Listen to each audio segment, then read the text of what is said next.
साथियों नमस्कार। आज के सुबह की शुरुआत बेहद हृदय विदारक घटना से हुई। पूरा देश हिल गया। उत्तर प्रदेश की झांसी के महारानी लक्ष्मीबाई मेडिकल कॉलेज में बीती रात वहां के जो नियोनेटल इंटेंसिव केयर यूनिट है, जो बच्चों का आईसीयू है, उसमें आग लग गई और उसमें 10 बच्चों की मौत हो गई और तकरीबन 1.5 दर्जन बच्चे बुरी तरह से जले हुए हैं। उनकी भी हालत खराब है। यह उत्तर प्रदेश में चिकित्सा व्यवस्था का, किस तरह की चिकित्सा व्यवस्था वहां पे है, उसका एक बड़ा उदाहरण है। उस घटना पर बाद में आएंगे। पहले आपको हम एक वीडियो दिखाते हैं। यह वीडियो देखिए। आगे सामने है एक्सरा।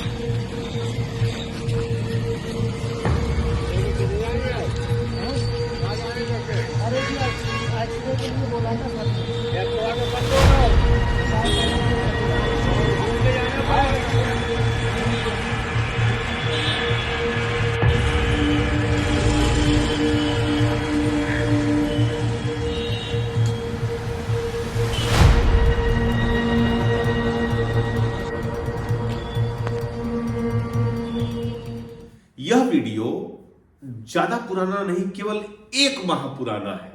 यह व्यक्ति जो हाथ में सिलेंडर लेकर के घूम रहा था, उसका नाम है याकूब। दरअसल हुआ क्या कि इसकी बच्ची की तबीयत खराब हो गई। अपनी पत्नी शिफा और उस बच्ची को उसने इमरजेंसी वार्ड में ले जाकर के भर्ती कराया और एक बिस्तर पर लिटा दिया। उसी बिस्तर पे एक बच्ची और भी थी।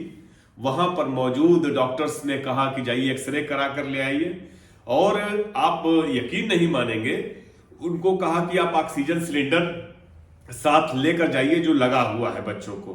और बेचारे क्या करते, ऑक्सीजन सिलेंडर हाथ में ले करके दोनों बच्चों को लेकर के यहां वहां भटक रहे थे। ये बड़ा अभिनव उदाहरण है उत्तर प्रदेश की चिकित्सा व्यवस्था का।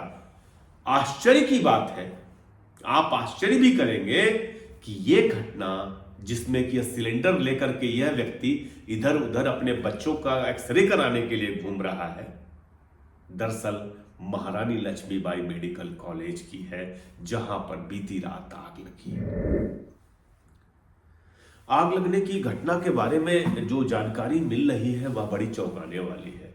जो कुछ लोगों का कहना है, कुछ पत्रकार साथियों का कहना है कि दरअसल हुआ यह था कि बीती रात कुछ बच्चों को ऑक्सीजन की पाइप लगाई जा रही थी। उसी दौरान एक नर्स ने माचिस की तीली जला दी। यह तो कॉमन सेंस की बात है। एनआईसीयू में माचिस पहुंची कैसे? बच्चों का जो आपातकालीन विभाग है, बच्चों का जो इंटेंसिव केयर यूनिट है, वहां पर तो इतनी सुरक्षा की व्यवस्था होनी चाहिए। वर्ल्ड क्लास बनाने की बात कर रहे थे, वहां माचिस जलाई जा रही है। उसमें तो किसी का प्रवेश नहीं होता। डॉक्टर्स और नर्स के अलावा एनआईसीयू में तो किसी को नहीं जाना चाहिए। लेकिन वहां पर बताया गया कि पाइप लगाने की कोशिश की जा रही थी। अचानक आग लग गई। कुछ मरे हुए बच्चे, कुछ जले हुए बच्चे, जैसे तैसे लोगों ने बच्चों को निकाला वहां से।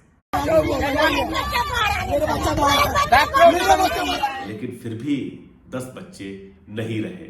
वह बच्चे जो विरोध नहीं कर सकते, वह बच्चे जो अपनी आपत्ति दर्ज नहीं करा सकते। सर, मेरा नाम कुलदीप है। मेरे अभी चाचे भी हो रहे हैं और फोन भी आने लगे, धमकी दे रहे हैं मारने के लिए। क्यों? ऐसे कैसे तुम बयान दे रहे हो? मैंने जो मैं देखा हूँ आपने वही बोलूंगा ना। क्या देखा आपने? 5 बच्चे तो मैं खुद लेकर गया हूँ भागते भागते। हाँ। 4-5 बच्चे मरे थे, उनमें से मैं भी भागता भागता गया था। मेरा बच्चा भी नहीं था। हाँ। जला हुआ बच्चा था। क्या आश्चर्य की बात यह रही कि इस बड़ी घटना के बाद, जिससे पूरा देश हिल गया, देश के पूरे हर हिस्से में जिसको लेकर के दुख था, गहरा क्षोभ व्याप्त था, इस घटना के बाद उत्तर प्रदेश के मुख्यमंत्री योगी आदित्यनाथ लगातार चुनाव प्रचार में रहे। कानपुर में रोड शो किया उन्होंने, गाजियाबाद में भी आए और यहाँ पे तमाम जनसभाएं भी की आज उन्होंने। आज जो कुछ भी आपको परिवर्तन दिखता है देश में और प्रदेश में, ये प्रधानमंत्री मोदी जी के नेतृत्व में, उनके यशस्वी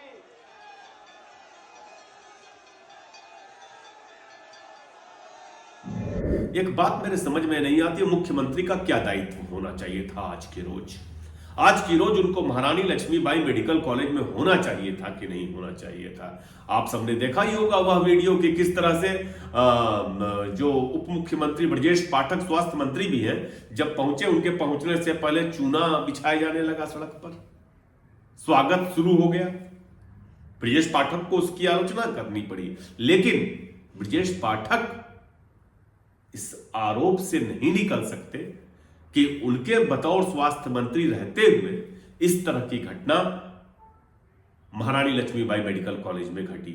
हमारे पहुंचने से पहले कोई व्यक्ति सड़क के किनारे चूना डाल रहा है, जो कि बहुत ही दुखद है। मैं इसकी निंदा करता हूं और जिलाधिकारी महोदय से कहता हूं कि ऐसे व्यक्ति को चिन्हित करें, जिसने चूना डलवाया उसके खिलाफ से कड़ी कार्रवाई करें।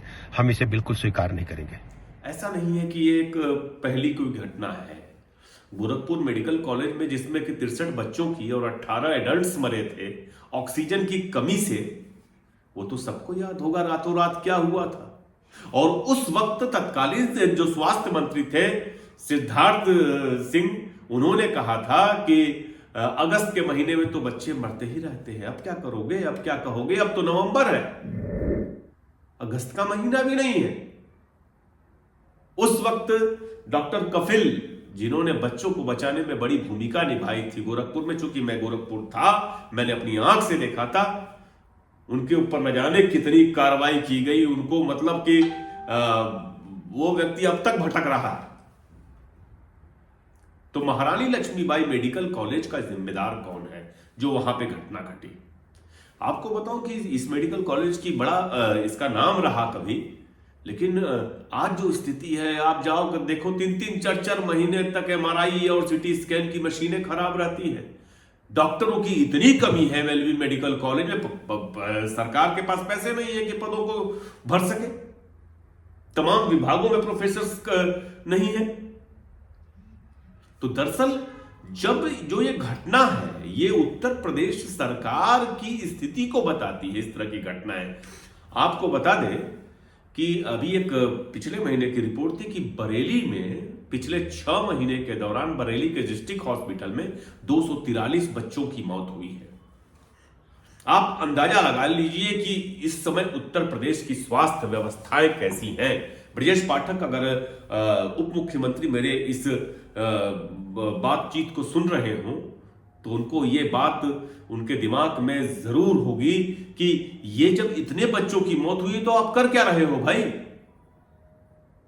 मिस्टर पाठक आप क्या कर रहे हैं? उत्तर प्रदेश में जो माहौल है, जो बटेंगे तो कटेंगे का नारा है, उसके बीच उत्तर प्रदेश सरकार अपनी तमाम कमियों को छुपाने में लगी। योगी आदित्यनाथ को लगता है कि वो सरकार चला पाए चाहे न चला पाए, चाहे हर मोर्चे पर विफल हो जाए, जो ये कट्टरता है ये उनको दोबारा सत्ता में ले आएगी। और आश्चर्य की बात है,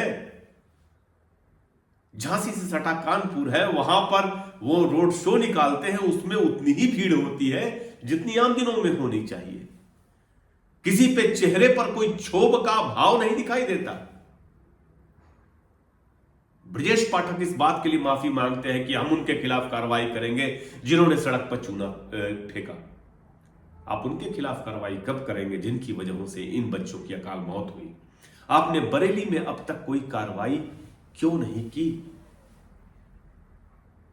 पूरा का पूरा जो महारानी लक्ष्मीबाई मेडिकल कॉलेज है, केवल एमएलबी मेडिकल कॉलेज की बात मैं नहीं कर रहा, मैं जीएसवीएम कानपुर की भी बात कर रहा हूं, एमएलएन मेडिकल कॉलेज इलाहाबाद की बात भी कर रहा हूं, मैं गोरखपुर मेडिकल कॉलेज की बात कर रहा हूं। सबका हाल बुरा है, बहुत खराब हालात है, और ये एम्स खोलने का दावा कर रहे हैं। मैंने आपको बताऊं, आप आश्चर्य करेंगे। यह वीडियो देखिए पहले। ये वीडियो दरअसल चंदौली का है। जब एमएलबी मेडिकल कॉलेज में घटना घटी, उसके बाद पत्रकार गए चंदौली के मेडिकल कॉलेज का निरीक्षण करने के लिए, देखे वहां क्या हाल है। वहां के प्रिंसिपल ने उनकी पिटाई कर दी पत्रकारों की। पत्रकार लोग धरना पे बैठे हैं। ये पत्रकार फ्री है, बस उनको 2 थप्पड़ मार दो, गोली चला दो।